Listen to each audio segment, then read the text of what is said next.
په پاکستان باندې مسلسل ډرون حملې چې دي نو شروع شوي دي ملګرو، چې په دې کې د یو څو ښارونه دي چې دی مکمل طور باندې ټارګټ کړي دي. په دې کې اولنی دی راولپنډي، دویم دی لاهور، بیا دی ګجرات او ګجرانوالا او کراچي، چې په دې کې مکمل طور باندې حالات خراب دي ځکه چې په دې باندې ډرون حملې چې دي نو هغه کېږي. په دې کې ملګرو اولنی دی چې راولپنډي، په راولپنډي کې چې څنګه تاسو ته پته ده، په راولپنډي کې چې دی نو یو ډرون راچلی و چې هغه په یوه ونه باندې لګېدلی او بیا چې دی نو یو شاپ ته تللی و چې په هغې کې 3 کسان زخمیان دي او هغه چې دی نو هسپتال ته منتقل کړي دي. دا چې دی نو په راولپنډي کې چې کومه میچ و نو هغه هم منسوخ کړی و. ملګرو بیا چې دی نو په لاهور کې هم ډېر زیات حالات خراب دي.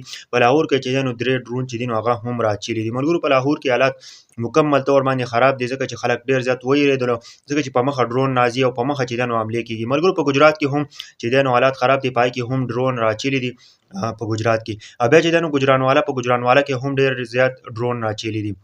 او بیا کراچي ملګرو، په کراچي کې چې دی نو په مخه ډرون راچي، اول ته چې دی نو خلک خوفزد دی، خلک ډېر زیات یریږي ځکه چې په مخه ډرون راځي او هغه راچلی کېږي. انډیا په مخه چې دی نو هغه حمله کوي.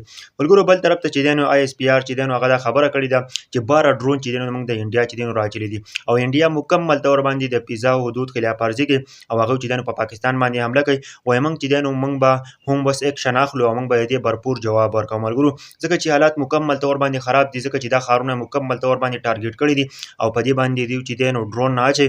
او بل دا چې عوام چې دی نو هغه هم متاثره شو، هغه هم خوفزد دی، هغه هم یریږي چې موږ په کور کې واوسېږو که بهر و، ځکه چې هغه هم حیران شول ځکه چې په هر ځای کې راځي ډرون راځي، نه سټیډیم ګوري او نه چې دی نو جومات ګوري، په هر ځای کې راځي او ډرون چې دی نو هغه نقصانات کوي. ملګرو حالات نور هم خراب دي څنګه چې تاسو ته پته ده د پاکستان او د انډیا جنګ چې دی نو هغه نور هم خطو والا دی ځکه چې پاکستان والا سره اخرنی ټارګټ چې دی نو هغه ایټم بم دی، هغه بیا ایټم بم خلاصوي ځکه چې مجبورۍ نه به انسان داسې کېږي 12 ډرون چې دی نو دوی حملې وکړلې انډیا والا او په مخه د فضايي حدود چې دی نو خلاف ورزي کوي، په مخه خلاف ورزي کوي.